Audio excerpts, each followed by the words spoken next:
Práve som si prečítal poviedku Kamaráti. Musím povedať, že je to jedna z najlepších poviedok, aké som čítal v rámci aj hodnotenia ceny fantázie pred pár rokmi, aj poviedok, ktoré mi občas posielajú autory na také hodnotenie. Veľmi dobrá, skúsim to rozmeniť na drobné, že prečo je dobrá.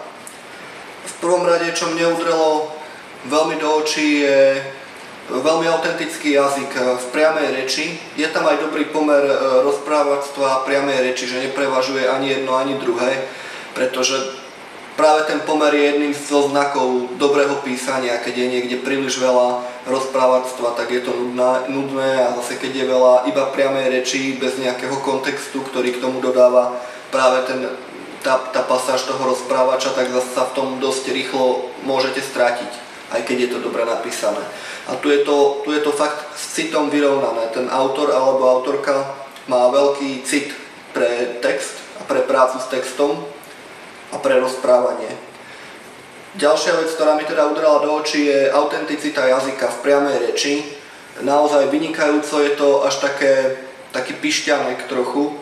Buď sa tým autor inšpiroval, alebo má taktiež veľmi dobré ucho na to, ako ľudia z tohto prostredia, to znamená stavbári a robotníci, akým spôsobom rozprávajú, akým spôsobom kladú za sebou slova, lebo to je veľmi dôležité, že neznie to nejako literárne, uhladenie, gramaticky správne podľa nejakých príručiek, neviem čoho, gramatického písania, úplne neživotné, čo nikto v živote reálne nepoužíva, ale znie to autenticky, znie to tak, ako sa tí stavbári naozaj rozprávajú, aj z hľadiska slovosledu.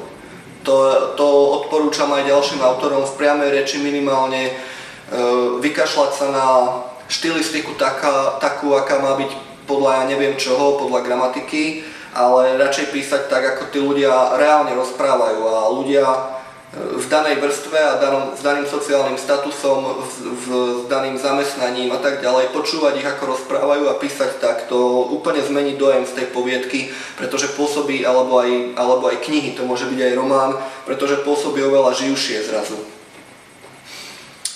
Ďalšia vec, ktorá udrie do očí, keď si človek prečíta túto poviedku, je, že autorka vedela, čo chce povedať, spravila to a išla ďalej. Povedala to a išla ďalej. To je zásadne dôležité. Budem používať množné číslo, keď neviem, či je to ona alebo on, tak budem používať oni, to bude úplne najlepšie. Nemotali sa v nejakých, že tam alebo tam, ako keby hľadali smer počas toho písania. Písali to úplne priamo, čo je dôležité, mali to jasne vidieť z toho, že to mali premyslené odkiaľ kam, to je úplne prvotné, hlavne pri poviedke, ktorej rozsah nemá byť veľký a kde to je okamžite vidieť, že či ten autor vie, čo chce povedať, alebo nevie, čo chce povedať, a iba tam nejak bláboli, nejaké úplne od buka do buka, to je okamžite vidieť. Tu vlastne ani nie je čo škrtať, takže to sa mi veľmi páčilo. Ďalšia vec je, že tá poviedka má gradáciu. To je veľmi dobré, že naozaj to stupňuje a tú poslednú najväčšiu kvapku si šetrí nakoniec, nejaké vyvrcholenie, a nečakáte ju, je pomerne nečakaná. Vzhľadom k nie veľkému rozsahu je tam všetko, čo tam má byť, proste tá skratka ako keby funguje. Ten autor, autorka, autori vedeli, ako som povedal, vedeli, čo chcú povedať. No a niečo by som ešte mohol aj vytknúť, aby to nebola iba chvála. V podstate blbosti, ale možno aj tie si treba ustriehnúť. Práve tým, že je to veľmi dobré, tak vystúpia o to viac. Na niekoľkých miestach som našiel buď preklep alebo nedokončené slovo. Sú to také akože kvázi detaily. A stáva sa to autorom, ktorí sú spokojní s tým, čo napísali, a hlavne teda oprávne nespokojní, že ten text je tak dobrý, že ako keby uhranie a nevidia tie, kvôli tomu lesu nevidia, kvôli tým stromom nevidia les, alebo ako sa to povie, že proste ten text a ten príbeh je tak dobrý, že im ujdu tie detailné slova a rôzne tie detaily, čiže odporúčam možno dať to ešte niekomu vždy skontrolovať, prípadne si to sám s nejakým odstupom ešte tieto drobnosti vyčistiť, ale naozaj sú to skôr drobnosti. To vyjadrovanie je úplne super. Mne to dýchalo trošku pišťankom, ako inšpiráciou, možno vôbec nie, ale pre mňa ten dojem bol podobný, čo hovorím tiež vlastne ako pozitívum.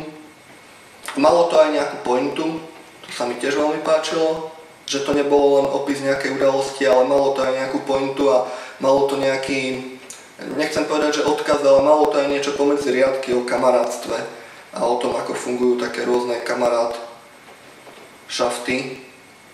Veľmi dobrá poviedka, ako dal by som, keby som ja hodnotil, dám z 10 asi, ja neviem, 9 bodov dám určite.